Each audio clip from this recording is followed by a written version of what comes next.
The AP Chem exam is soon, really soon, in just a few days. And if you still don't feel like you fully know what's going on, don't worry, you're not alone. Everyone watching this video is in the same boat as you, and I'm in the same boat as you.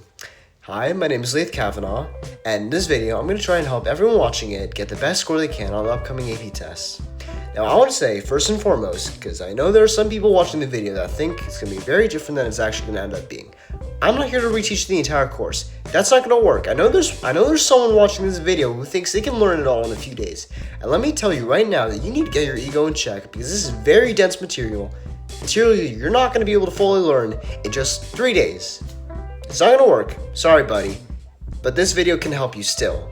Because instead, I'm going to be going unit by unit and tell you what actually matters, what shows up on the test, the questions that show up on the test, how you should be thinking about each topic so you can get the most points out of them, and also some general advice that maybe you didn't know going into the video. So without further ado, let's get straight into it. Now, before we even talk about the units, you need to understand a bit about how the test actually works, because this is where most people really mess up. The biggest mistake is trying to relearn everything in the last week, which might sound productive. No, it's not. Like I said before, you're not going to master 9 units in a few days. And what you actually want to do instead is get really solid in a few key areas and make sure you're consistently getting the points there. And then you want to try and pick up whatever you can from everything else.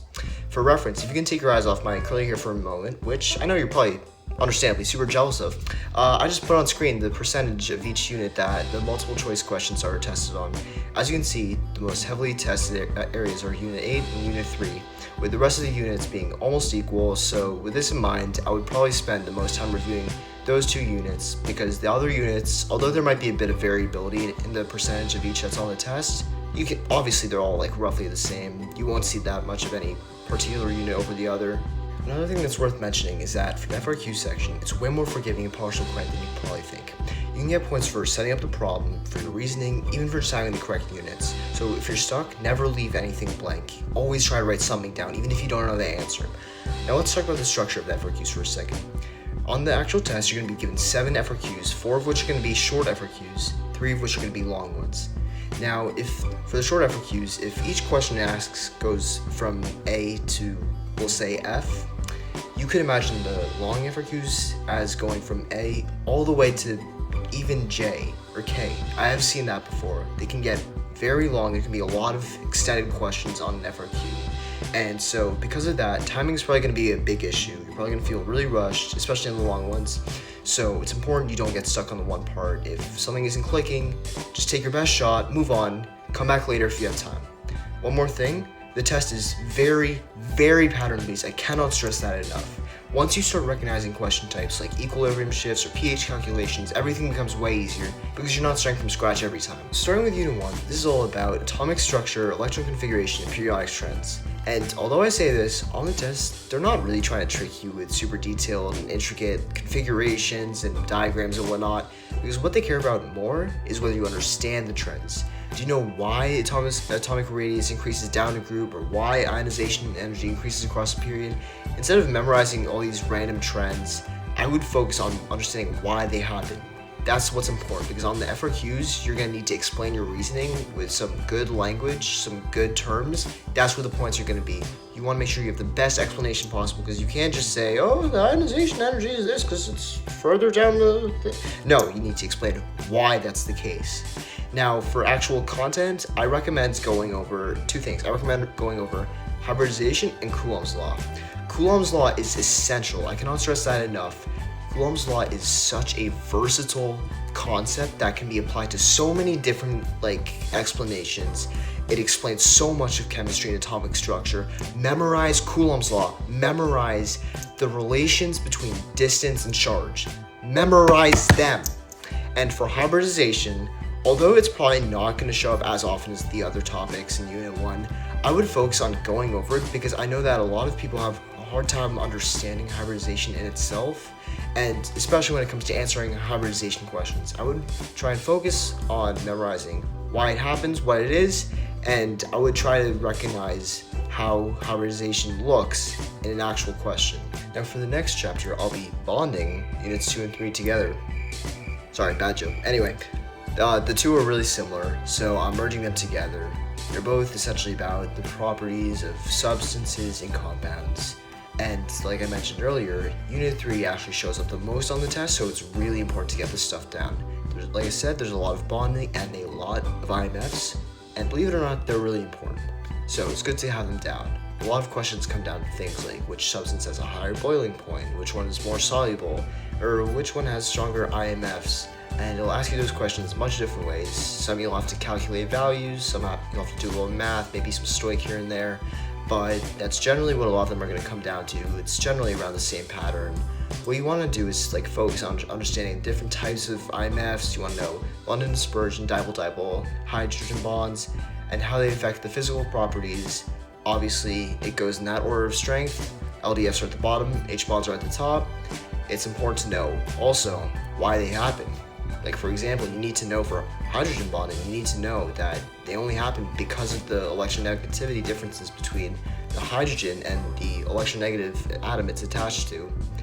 And if you can look at a molecule and connect its structure to the IMFs and then also to its properties, you're probably in really good shape for this part of the test, which you will see definitely the most often.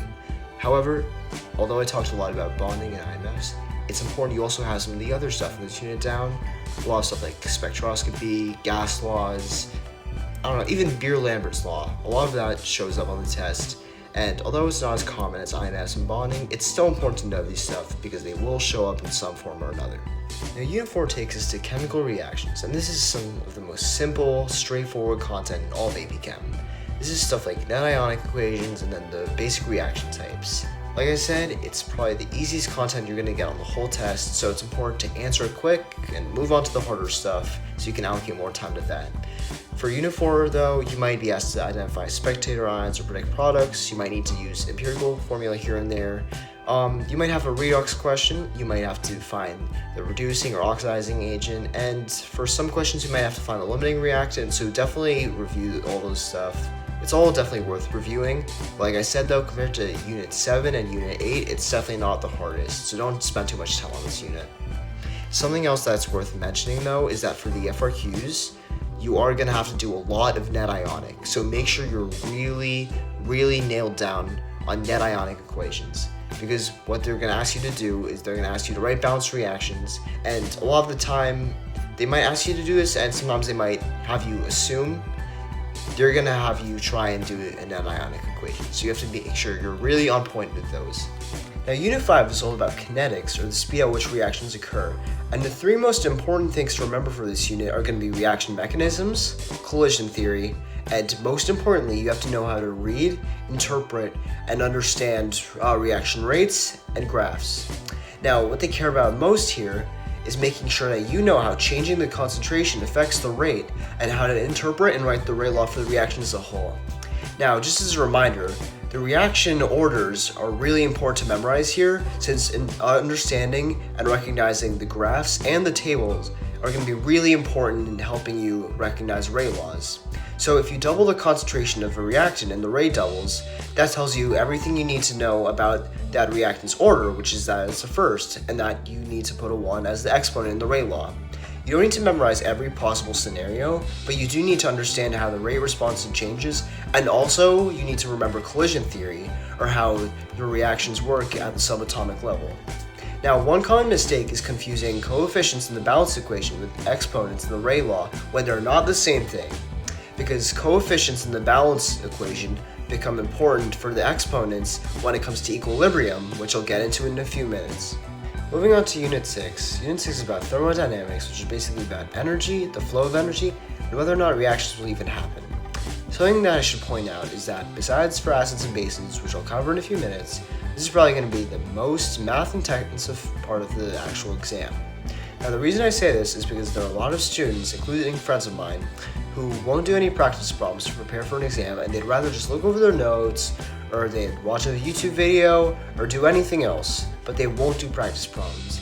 And while I admit that you probably can't get away with doing that on the test for this unit, because they give you the equations, you'll just have to plug in the numbers, I would advise against it, because I know I keep saying it, but these questions in particular are very repetitive and very pattern focused. So if you practice Hess's law and enthalpy problems on your own, you should be getting them done in a flash on the actual test. Now, on the conceptual side, The big ideas to remember are entropy, gives free energy, and endothermic and exothermic reactions. For entropy, you're gonna probably be given a question where you have a reaction or a balanced equation, and they'll propose changes to that equation or reaction. And this can include changes like increasing the temperature, increasing the pressure, making a phase change, etc., etc. And you're going to need to know how that affects the entropy and the disorder of the overall reaction. For gives free energy, in a similar fashion, they're going to give you a table of enthalpy, entropy, temperature. They'll talk about the magnitude, whether it's high, low, positive, negative. And you're going to need to think about how all of them interact and how that'll affect the spontaneity of the overall reaction. For endothermic and exothermic, you're going to need to know how the flow of energy works. You're going to need to know heating curves. You're going to need to know about activation energy, how it differs in each of the reactions, and also how about each of them work at the molecular level when it comes to breaking bonds, building bonds, phase changes, and all of that. A lot of questions here, as many as there are math, are also conceptual, so make sure you can explain the reasoning behind everything and not just plug numbers into equations and into a calculator. But I feel like as long as you practice the math and you understand the basic reasoning behind everything, you should be just fine on this section. Now, coming off the math fest that was Thermodynamics, you have Unit 7 on equilibrium, which is honestly the complete opposite because there's almost no math in this unit. However, don't let that fool you because this is still probably one of the most important units on the entire test to learn, and I genuinely mean that. The reason for this is because you have to understand not just the equilibrium constants, yes, because you have to know what all of them mean, but you also have to know what equilibrium actually is as a process, which can be tricky for some people. Just as a refresher, equilibrium is the point in a system where the forward and the reverse reaction rates are unequal. So what this means is that the reactants will be used to make the products just as fast as the products are used to make the reactants. Now, something that has really helped me when it comes to understanding that definition of equilibrium is when I take a look at some of the lab work I've done in my chem class. Now, I don't know about you guys, but I always think that when the reaction looks like it stops reacting, when it stops burning or it stops fizzing or bubbling, when it looks like it stops moving, that's most likely when equilibrium is taking place for a visual cue. Now, for Le Chatelier principles, I also have another tip to help you guys.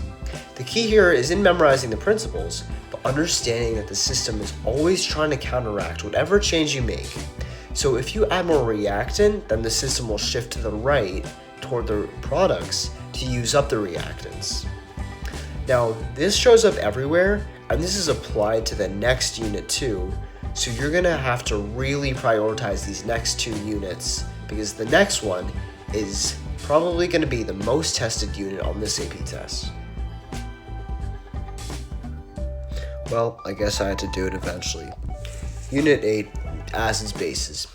And this is where everyone starts to fall apart because this is the hardest, undoubtedly the hardest unit in possibly any AP class ever.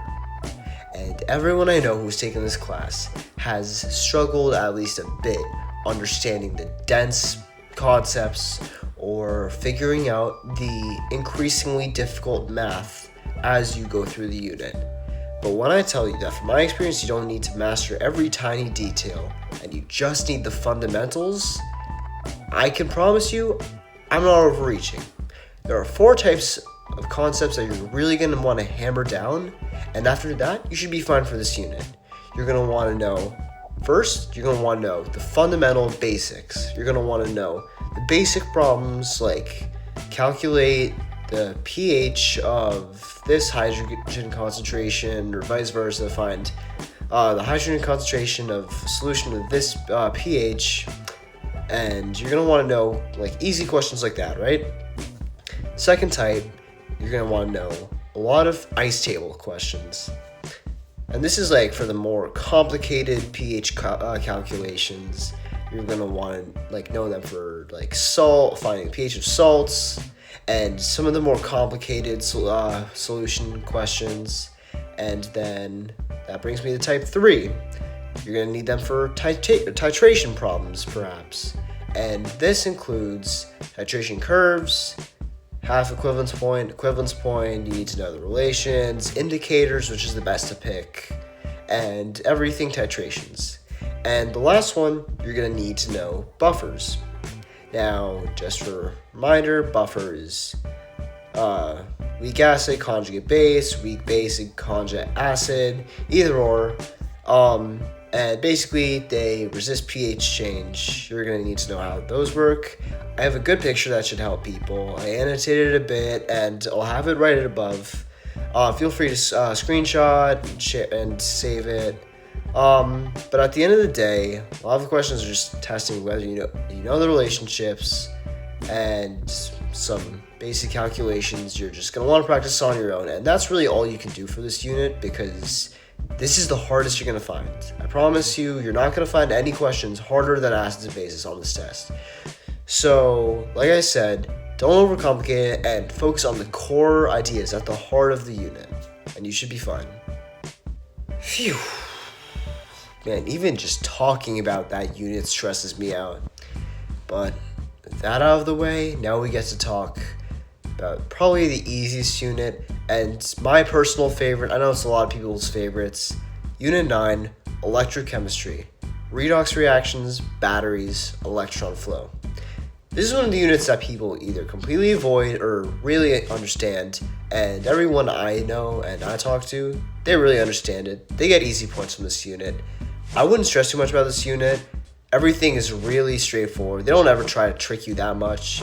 If you know that electrons flow from the anode to the cathode and how to determine cell potential, and you know how to find oxidation numbers, you're already in like a good spot. You already had a lot of the competition, and maybe just spend a little time like over the little stuff here and there. This also ties into thermochem, because you got to know how the Faraday affects the gives free energy in the equation. Besides that, this is probably an easy unit for you. Just give it a light look over, and that should be all. And now that I'm done covering the 9 units, I just want to take some time to give you some parting advice and some final words before I finally let you go. Now, I know I'm a broken record, and I've probably given you more headaches saying it than acids and bases did, but your goal for the test should be just pure efficiency and doing the most you can with the time you're given. During the test, don't panic if you see something you don't know, because it's a natural thing that's going to happen to everyone, and you just want to focus on getting as many points as you can and marking the ones that you don't know how to do for after you get those points. And for that, let me put you guys on with a little strategy I started doing myself on my tests. So, I bookmarked 2 types of questions for later when I'm done with my point questions. And those are the questions that I don't know how to do, and the questions that I do know how to do, but I'm not entirely sure about. Now, when that happens, when I'm done with my point questions that I know I can get, I revisit the second type first. Why? Because what's the point in going back to the first? I don't know how to do it. If you guys don't know how to do a question, don't waste your time thinking about it. Because if you waste too much time thinking about it, then you're not going to have enough time to go back to the questions that you know you can get. You want to guarantee the points that you know you can with the time you have left, rather than spend the time trying to figure out something that honestly you might not even figure out. If there's a concept I'm stuck on, and I have 5 minutes left on the test to circle a bunch of multiple choices, then I don't want to spend that 5 minutes trying to figure out one question. I want to circle something random on the question I don't know how to solve, and then spend a minute on each of the 5 questions left that I do know how to solve with the right time.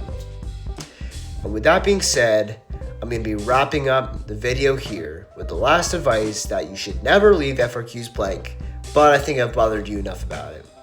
If this helped, I'm going to be posting more AP Chem videos in the future, breaking things down unit by unit and lesson by lesson. So subscribe if you want that, because honestly, I'm really hyped to get into it. This is my first video, and I love chemistry as hard as it is. I love it. I want to study in college, and I'm hoping that this channel goes somewhere. I'm hoping that I can make an impact on at least one person and help them score at least 1.5.